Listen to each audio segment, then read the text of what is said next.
الأسوة الحسنة. صدق اللہ العظیم. حضور آئے تو سر آفرین پا گئی دنیا، اندھیروں سے نکل کر روشنی میں آ گئی دنیا. ستے چہروں کا زنگ اترا، مجھے چہروں پہ نور آیا. ستے چہروں کا زنگ اترا، مجھے چہروں پہ نور آیا. حضور آئے تو انسانوں کو جینے کا شعور آیا. محترم صدر مجلس اور میرے عزیز دوستو، السلام علیکم ورحمۃ اللہ وبرکاتہ. وعلیکم السلام.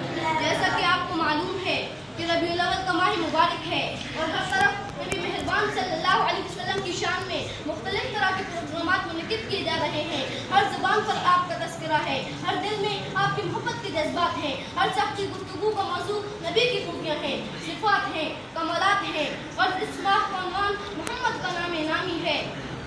آپ آئے تو جہاں گرد میں سویرا کر دیا آپ نے، میرے آقا اندھیروں میں اجالا کر دیا آپ نے. عزیز سامعین، نبی اکرم صلی اللہ علیہ وسلم کی محبت ہماری ایمان کی بنیاد ہے. نبی اکرم صلی اللہ علیہ وسلم کی محبت کی وجہ سے آج اس امت میں ابیہتی ہے. نبی اکرم صلی اللہ علیہ وسلم کی محبت ہی دنیا و آخرت میں کامیابی کی ضمانت ہے. جس میں روشن ہی نہ ہو تیری محبت کے چراغ، جس میں روشن ہی نہ ہو تیری محبت کے چراغ، کھونے دل ہے وہ ویران مدینے والے.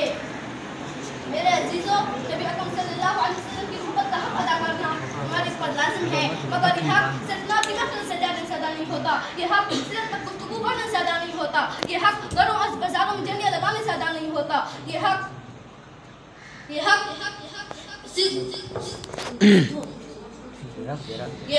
صرف گفتگو کرنے سے ادا نہیں ہوتا. یہ حق گھروں اور بازاروں میں جھنڈیاں لگانے سے ادا نہیں ہوتا.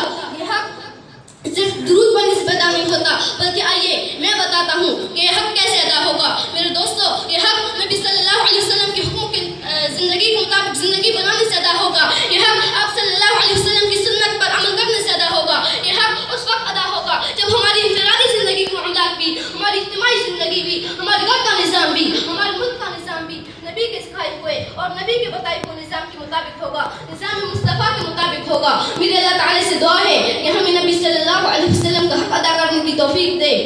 آمین. میں اپنی تقریر کا اختتام ان اشعار سے کرنا چاہوں گا. وہ جرت سراپا، وہ ہمت مجسم، وہ راتوں کا عابد، وہ دن کا سپاہی، وہ جس نے سیاست کی زلفیں سنواری.